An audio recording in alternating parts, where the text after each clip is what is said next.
Hello everyone, thanks for joining us today. This is Michael from the newscast. We got interesting news for today. First news, Earth's inner core may not be solid as previously thought, but superionic. We've been taught that the very center of a planet is solid iron. Scientists now say it may not be solid, but a state of somewhere between solid and liquid, a subionic matter, since physically digging to the inner core is impossible. Scientists work with simulations.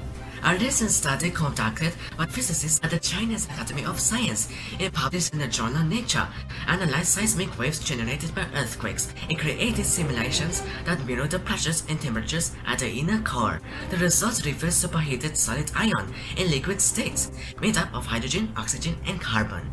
This study goes in line to what other scientists have previously deducted, so the core is less dense, relatively soft. For instance, the giant icy planets of Neptune and Uranus are thought to be composed mostly of superionic water ice, more mysteries of our planet. Next, Y2K problems may happen again soon with Firefox and Chrome. Almost everyone is familiar with new versions and updates of programs and applications. Sometimes, unconsciously, we just click the update button and that's it. Chrome and Firefox browsers are approaching the 100th versions, for sure with better features, but there is something that can cause similar problems to Y2K.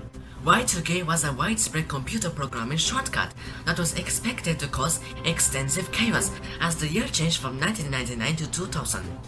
At that time, computer programs allowed only 2 digits for the year, so from 99 it was to go back to 00, hence creating wrong data computations. Fortunately, there were no massive malfunctions. Now, the situation is quite similar, as some sites are coded with the 2-digit versions. Now, hitting the 3-digit may break some websites and make them inaccessible. The new versions are set to arrive on March 29th and May 3rd for Chrome and Firefox respectively. If you have problems accessing some websites on those dates, you'll know what is causing the problem. Last news for the day, cargo ship with luxury cars on board burns and sinks in the Atlantic Ocean. A 650-foot-long cargo ship, approximately 200 meters long, named Felicity Ace, transporting luxury vehicles from Germany to the United States, caught fire on 16 February and was abandoned in the middle of the Atlantic for many days.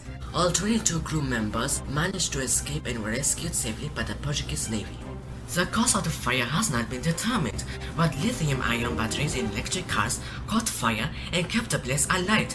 After more than a week, the smoke has diminished, and a salvage team was towing the ship to a safe area of Azores. But during this process, and due to rough seas and structural damages, the vessel lost stability and sank this past Tuesday. The valuable cargo, now completely lost, included thousands of Volkswagen vehicles, including Porsches, Audis, Bentleys, and even Lamborghinis. Considering the value of these German-made cars in the market, experts estimate the losses to be at around $400 million. Earlier in January, I reported about a frozen ship delivering ice-covered cars. And now, this time, a ship with luxury cars burned out and sunk.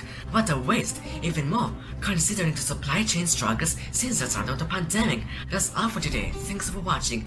Please click the subscribe button and share with your contacts. This is Michael from the newscast. See you in the next edition.